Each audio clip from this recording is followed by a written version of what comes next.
Ecclesiastes is an autobiographical book, and as with all such literature, whether sacred or of merely human origin, it's likely to be unwise and misleading to cut out a section and try to expand from our own assumptions what the conclusion will be and purpose of the whole. If we read any biography, if we take a chapter, it will give us a viewpoint of the writer at that point of time.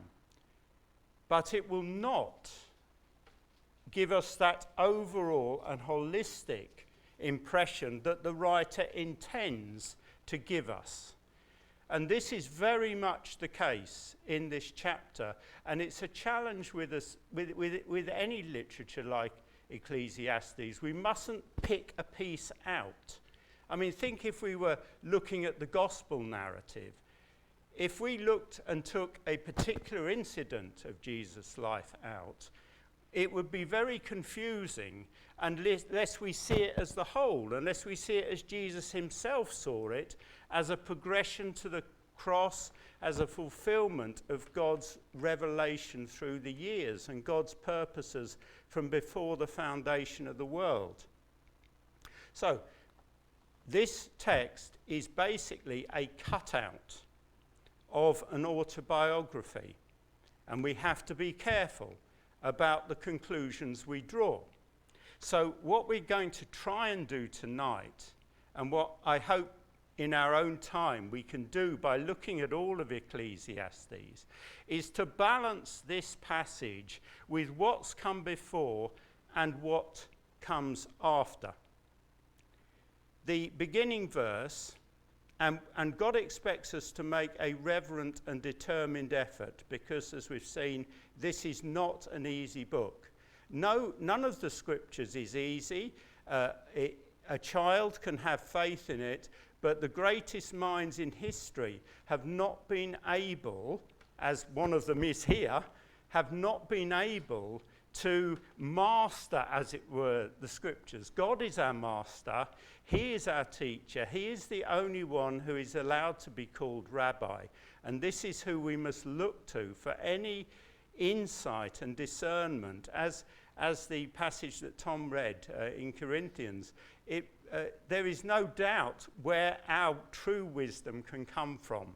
This is what we must hold to through all our life. The beginning of the book is the words of the preacher, the son of David, king in Jerusalem. Now, Tom's already mentioned to us that there is some doubt, some difference of opinion about who actually penned this book, because the language seems to be of a later date than Solomon's era to some people. But the essence of it is, we have to say, Solomonic.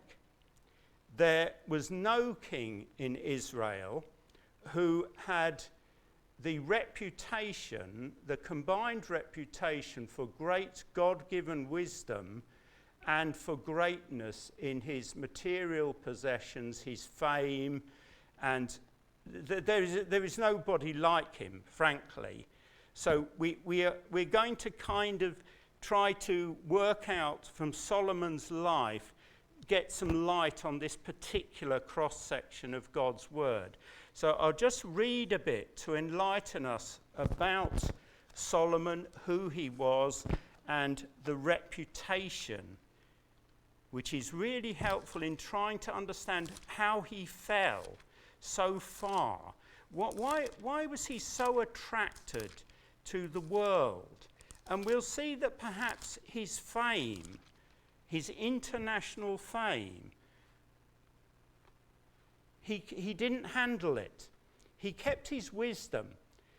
God had given him the wisdom, but did he keep his heart? Because it's out of the heart that are the issues of life. And we can see in chapter 2, he doesn't keep the heart. So I just want to read from 1 Kings chapter 4, verse 29 to the end of that chapter. And God gave Solomon wisdom and understanding beyond measure, and breadth of mind, like the sand on the seashore. And don't we see a breadth of mind in Ecclesiastes? So that Solomon's wisdom surpassed the wisdom of all the people of the east and all the wisdom of Egypt. For he was wiser than all other men. Wiser than Ethan the Ezrahite and Heman, Calcol and Dada, the sons of Mahol, and his fame was in all the surrounding nations. He also spoke 3,000 proverbs, and his songs were 1,005. He spoke of trees, from the cedar that is in Lebanon to the hyssop that grows out of the wall. He spoke also of beasts and of birds and of reptiles and of fish. And people of all nations came to hear the wisdom of Solomon, and from all the kings of the earth, who had heard of his wisdom. So God gave him this wisdom, and wasn't it a marvelous gift he had? This passage shows us that he was interested in the great things of life, the cedars of Lebanon, these iconic trees, but also in the hyssop that grows out of the wall. And we know in our own lives the excitement and the thrill of when perhaps we're young and we have a good teacher, and they really inspire us to think deeply about the things that we encounter. Think deeply about, say, what causes the weather that we've had today, or what caused the weather and the droughts that we had just a little while ago. It's such a thrill to be a human, to be in the image of God. But there's a danger, and Ecclesiastes is about that danger. And don't you admire the writer in the sense that it's not about himself. He doesn't actually name who he is. He's not interested in saying, oh, I went through this experience and that experience and how wonderful I am to have done so many things. All he says is, God gave me the opportunity to do it. He taught me lessons from it, and I've got to pass them on, and that's my duty. And that, in that sense, he is a true preacher. It's not him, it's the message from God that he is dispensing. I just want to read quickly from 1 Kings chapter 10 as we just try to think of who this man is. Chapter 10, verses 4 to 10. So this is we've seen how God gave him this gift, and now we're seeing what this gift is in his relationships. If it was just Solomon and God, there would be perhaps a tranquility and a harmony there. But none of us live in isolation. We live in the world and we live in relationships. And we know from Solomon's later life how problematic relationships were. As a king, he didn't use his kingship correctly, not to promote true religion, but he got enticed by the temptations that were there because he was king. And we see this coming in this passage in 1 Kings 10, verse 4. And when the queen of Sheba had seen all the wisdom of Solomon, the house that he had built, the food of his table, the seating of his officials, and the attendance of his servants, their clothing, his cupbearers, and his burnt offerings that he offered at the house of the Lord. Isn't this curious? In the service of God, even in that there is danger. There was no more breath in her. And she said to the king, the report was true that I heard in my own land of your words and of your wisdom. But I did not believe the reports until I came and my own eyes had seen it. And behold, the half was not told me. Your wisdom and prosperity surpass the report that I had heard. Happy are your men, happy are your servants who continually stand before you and hear your wisdom. Blessed be the Lord your God, who has delighted in you and set you on the throne of Israel. Because the Lord loved Israel forever, he has made you king, that you may execute justice and righteousness. Well, it seems to us in Ecclesiastes that some of the praise of men went to Solomon's head.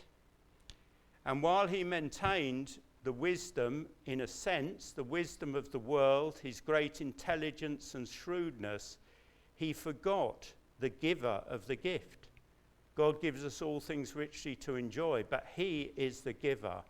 He is the one who provides these things. These things are not an end in themselves. We see he had no equal among the Israelite kings, was very attractive and impressive to others. If Solomon doesn't keep his heart close to God, his wisdom will prove his temptation. Don't we all know this in our own lives? We rejoice in any talent God may give us. But how easy it is to rebel subtly, quietly against God, even with those very talents he gives us. Solomon was a remarkable man by almost any standards, but he was just like us also. And this is a point of the Ecclesiastes. He is speaking to every man, woman, and child. He is a king. It means he has opportunities to pursue the desires of his heart, as we don't. But he's making it clear to us that he is every man. His life is a pilgrimage. It is a test. And the question is, will he stay near God? And he gives us the answer quite clearly in this book, which might seem paradoxical. But what he's saying is that historically, my hearers, I did not keep to what I should, and what a fool I was. And I think it comes out very clearly how foolish Solomon thinks he was. A sinful man, a self-reliant, willful man. It sounds just like us, doesn't it? In this, his autobiography, he speaks for us all. An old commentary I was reading pointed out how relevant the messages of Ecclesiastes were to the people of the time of that commentary, the Victorians. And a biblical commentary today, or even in 500 years' time, would just as truly and exactly and accurately say the same thing. This book has a timeless relevance because it is speaking to us and speaking to our experiences. 3,000 years ago, approximately, this book was written, and still it has the freshness as though it was written yesterday, and the penetration as though it's addressed directly and personally to our hearts. And doesn't that testify to the divine origin of this book? How many books could we look at in translation from that time ago and be impressed at how relevant they are to us? That mankind is still in the same state as at our fall in the Garden of Eden. So we expect to be instructed, helped, counseled, and fortified as we study this book. We don't expect to be mystified or perplexed. We expect God to honour his word and the Spirit to give us light on it as we go through. Ecclesiastes is classed as one of 6 poetical books. Psalms, Lamentations, and Song of Solomon are 3, said to deal with the whole emotional nature of mankind in relation to God. The other 3 being Proverbs, Job, and our Ecclesiastes tonight. Pause a moment. Think of these books. Compare them with the best writings and poetry of man. Is there any comparison? No. Their messages are satisfying to the soul.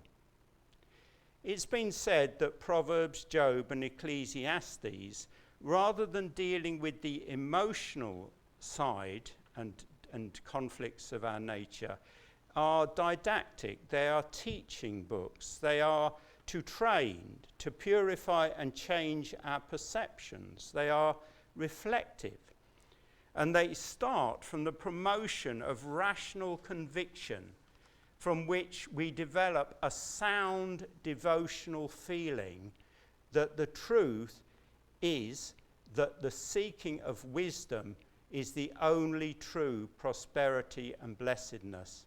That's a bit of a mouthful, that quote, but I think it gets at something very important about how we should use our own individual talents. Solomon was wise in the sense that he knew God had given him wisdom, and after his fall and after the restoration that happens here, and how he recounts back on it for our benefit, he is using that wisdom. He realizes the importance of the mind in religion, how we have to be careful that we don't short-circuit our mind and go straight to our emotions and say, this is good, I'm enjoying this. Isn't this what Solomon did? He enjoyed his buildings, he enjoyed his gardens, but in the end he found it was an empty thing.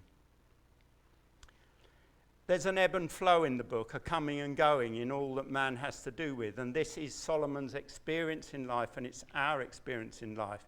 Don't you find that as you go on in the Christian life, you have often at the beginning a great enthusiasm, an insatiable thirst to know more about God, and then things start coming in, perhaps the cares of the world, perhaps persecution, disapproval of what we might think, and we become somewhat lukewarm and somewhat compromising. We're okay with other believers and we say the right things, but our hearts have grown cold. So we need to be careful that the ebb and flow from which Solomon is doing his back and forward argument is such an accurate reflection of life, but it's not the life that God wants for us. God overrules and is merciful, but he wants from us a consistency of life, which is the only way to reverence God, that we actually are, people can say of us, oh, he's not one thing at one time of the week and another thing, Monday morning is awful, Saturday afternoon is okay. But, you know, we have to have that consistency if we're going to honour God. So, one frequent phrase, of course, we meet with is vanity. This is not the vanity of modern language where we're rather sort of narcissistic. It's the futileness. And this is what Solomon has found. Is it all really so futile? I'm a wise man, says Solomon, acknowledged by everybody, not only the Queen of Sheba, but I am. It's not in dispute. And I have the materials as a king to carry out my investigation. I'm a rich man. I worked hard at it. He speaks of his labour, and all wise men will work hard at what they do, so they get as much out of it as possible.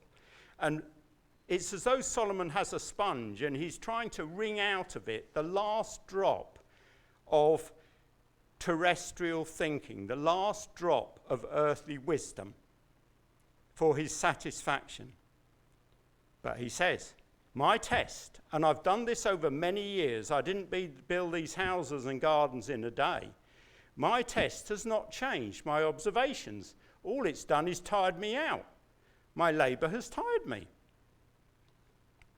Mentally tired, but still believing in judging by wisdom. And we are now at the beginning of chapter 2. And I'm going to have to hurry on, I think. I said in my heart, come now, I will test you with mirth. Therefore enjoy pleasure. So Solomon has moved from an intellectual assessment of life under the sun to something a bit more drastic. The intellectual search has not satisfied him, as he writes in chapter 1. Now he's going to come at it from another tack. He's going to come at it from the approach of the senses. Basically, not far from eat, drink, and be merry, for tomorrow I die. But let's ask this question, if there's any unbeliever here. Eating, drinking, being merry. Think of your friends. Does it give them a content life, a blessed life, or just simply more frustration?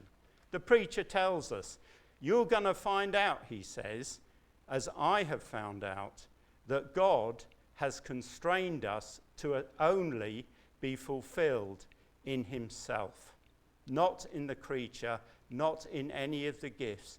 he has given. God does not give his glory to another.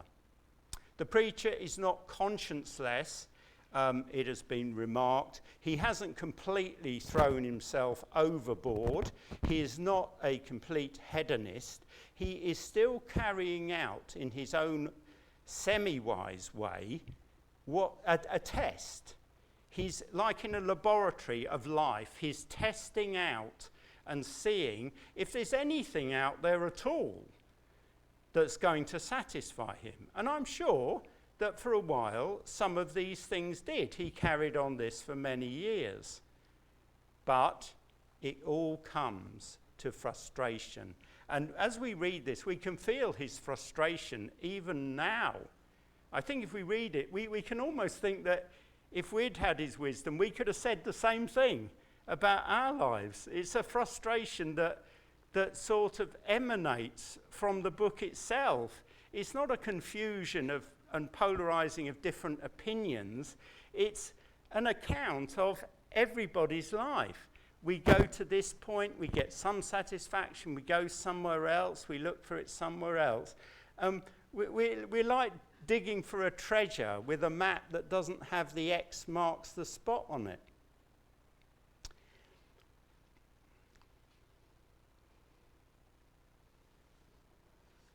He's swaying to and fro, but there's always lurking a hope. And it's always lurking in the book because we know he's writing in retrospect and we know he comes out well in the end. And one of the ways this is conveyed in the book, which does come across, is that, as I said, this is one of the acknowledged poetical books. Its prime vehicle and form is poetry. Now, it's very strange to write what some might regard as a confused argument in poetry. He can do this because he's looking back on it, and he's looking back on it from God's perspective and God's mercy to him, and saying, basically, how wonderful God was with me, how patient God was. I must talk about God because he's done everything for me, and I'm going to put it in the finest language that reflects something of the glory of God. And we sing it in some of our hymns, that you can see the welling up of appreciation of the heart of the believer. The poetry of the Easterns, which includes the ancient Near East and the Hebrews, is a string of pearls. Every word has life. Don't we find that in the Bible? Every word. It's not just the poetry of the Easterns as their habit of writing. It's true so much of the scriptures. Every word has life. Every proposition is condensed wisdom. Every thought is striking. And I think that's just such a wonderful quote that person has said, and such a wonderful maxim of carrying with us when we try and read the scriptures. If we're really tired, really harassed, let's think of this. Every word has life. Every proposition is condensed wisdom. Every thought is striking. There is in this book a rapturous beauty of the argument that has about it, not that of a confused man, a man who got his priorities wrong and who sinned for a long period of time, but there is in it the very fragrance of Christ and salvation, that this man, by God's mercy, can be led through his life with all its twists and turns, all the pitfalls of kingship, all the distractions he had by his relationships with foreign women and the idols they bought. Hebrew poetry has been described as a painting to the eye, a parable or teaching by likenesses. Let us always use these thoughts to help us as we go through Ecclesiastes to not become made tedious by having the wrong perception. This is a book of victory and triumph. Hebrew poetry is characterized as being essentially national. It had national characteristics, yet eminently Catholic, and by that they mean having a universal relevance. They don't mean Roman Catholicism, of course. Speaking to the heart and spiritual sensibilities of universal humanity. Simple and unconstrained. Isn't this book so simple and unconstrained? You can feel Solomon in it. You can feel his experience. It's distinguished by a natural freshness, which is the result of its genuine truthfulness. The Hebrew poet sought not self or his own fame, as all heathen poets, but was inspired by the Spirit of God to meet a pressing want, which his own and his nation's spiritual aspirations after God made to be at once a necessity and a delight. There's the gospel, a necessity and a delight. A necessity to us because how else do we think we will be saved? And a delight because once God has found us out, we can't basically put it down. It is a ever fresh, a spring of everlasting newness and pleasure. A necessity because all have sinned and come short of the glory of God. A delight as we take on the easy yoke of Jesus, our Saviour. Experience a lifting of some of the weariness of life so oppressive to the preacher. But we need a caution here. The preacher may be frustrated, may be angry or depressed. What I do want to mention is that God remembers that we are dust. He remembers that this king is dust. That this great king is dust. There are many reasons we can be, and our friends in the faith can be afflicted by depressive or other distressing thoughts. And not all can be attributed to personal grave sin on our part. We are to be slow to judge, quick to show mercy, just as God is with the king, encouraging each other in the Lord.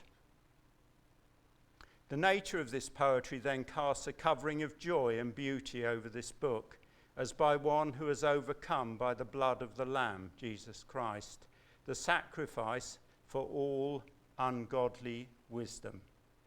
And I think Solomon would cry out with Paul, "Wretched man that I am. I count my wisdom as dross for the sake of the true knowledge of God." Do you recall how the devil mimics God? Didn't he do so in the Garden of Eden? And he also does so in the idea of wisdom.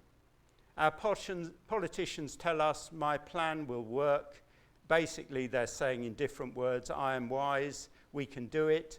But what do we see the evidence is? No, it doesn't work. Because this is false wisdom. This is the wisdom of the world. This is the wisdom that Solomon regressed to when he was looking under the sun for his answers to life. The answers were above the sun, in heaven, where God dwells. Jesus truly is the wisdom of God. There is this other wisdom which may appear wise, but its end goal is not heaven or heavenly. It doesn't seek the will of God to do that will, nor the blessing of God. Its treasure stops at the exit of this earth and doesn't reach the gates of heaven. That's how the preacher seems in this part of chapter 2. Have you noticed how many times, relentlessly, he is the center focus? He writes I. In just these 11 verses, he writes I about 20 times. And me and its related words about 24 times. 44 times in 11 verses he self-refers. This man is no real king. This man is a poor man. He is self-absorbed. He is actually a slave. He is a slave to himself. And isn't that all of us without Christ? And it's such a mercy of God that God doesn't say, you've taken that path, I'm leaving you to it. He sent his Son that he would call us out of darkness, our own darkness, into his glorious light. Then, as I say, he gives up on his intellectual search to some extent, and he seeks it in the experience of life.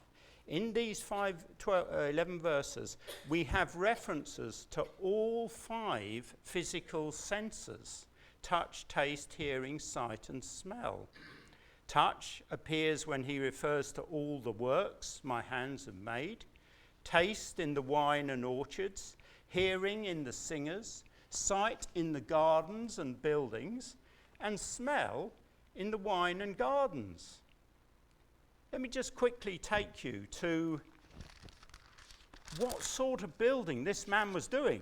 Not the sort of building we might be doing, if we're that way gifted and inclined. Solomon was building his own house 13 years, and he finished his entire house. He built the house of the forest of Lebanon. Its length was 100 cubits, and its breadth 50 cubits, and its height 30 cubits. And it was built on 4 rows of cedar pillars, with cedar beams on the pillars. And it was covered with cedar above the chambers that were on the 45 pillars, 15 in each row. There were window frames in 3 rows, and window opposite window in 3 tiers. He knows how to build, doesn't he? And he knows how to design.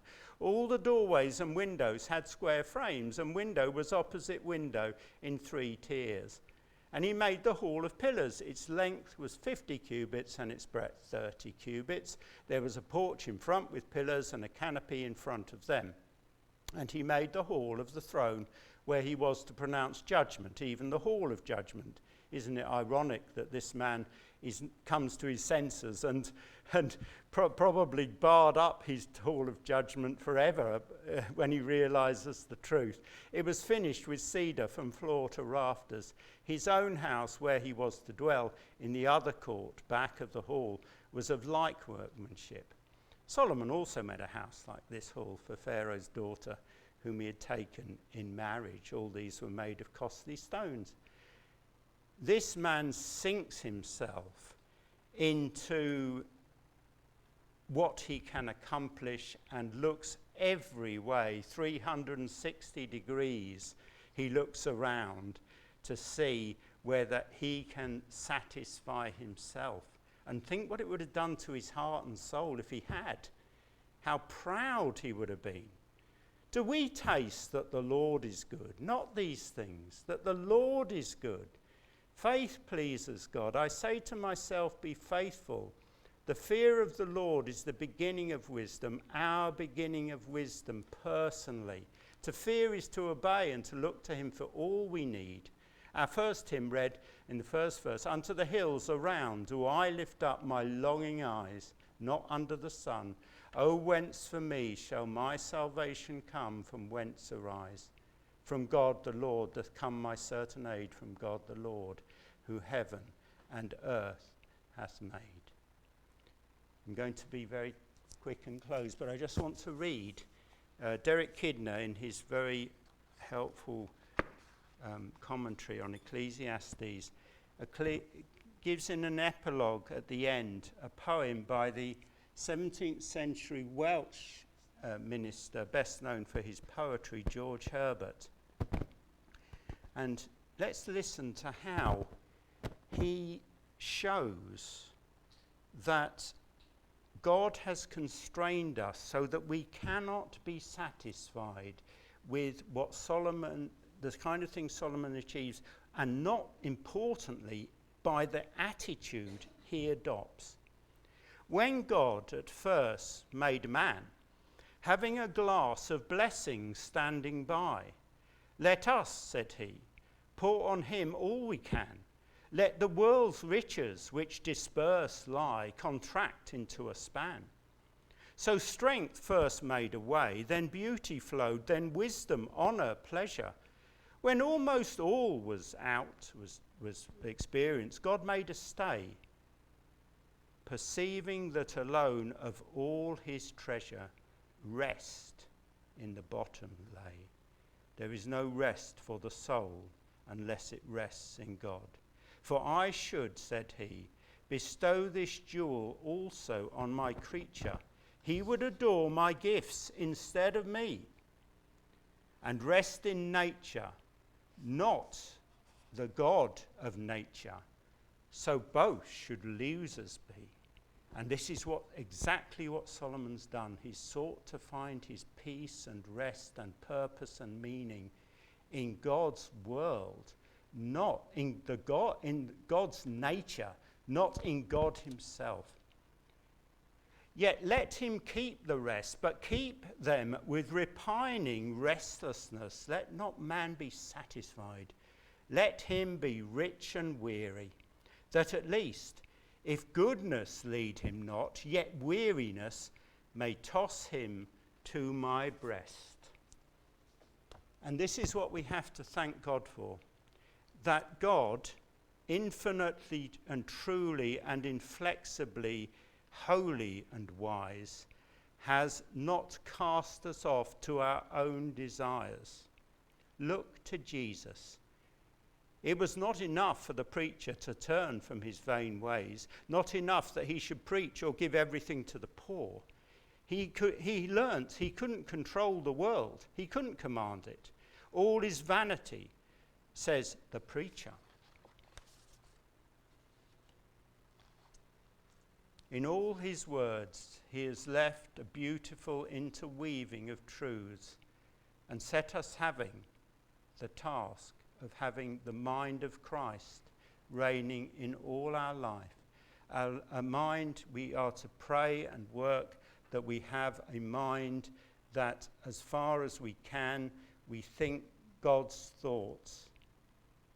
Then nothing is vanity, and his wisdom is more our treasure every day until the shadows flee away.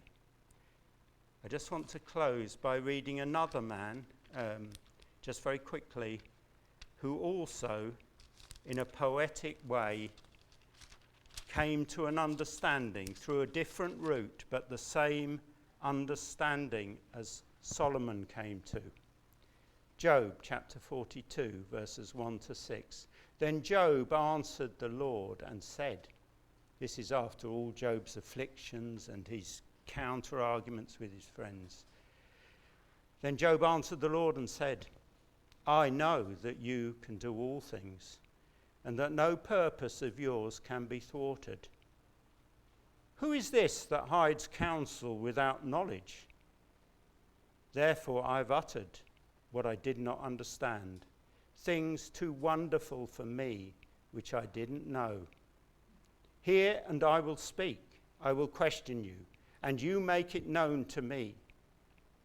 I had heard of you by the hearing of the ear, but now my eye sees you. Therefore I despise myself, just as the writer of Ecclesiastes does.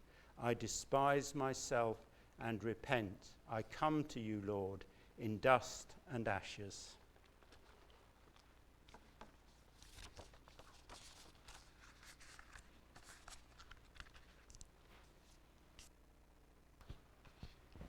Tom's going to lead us in the communion.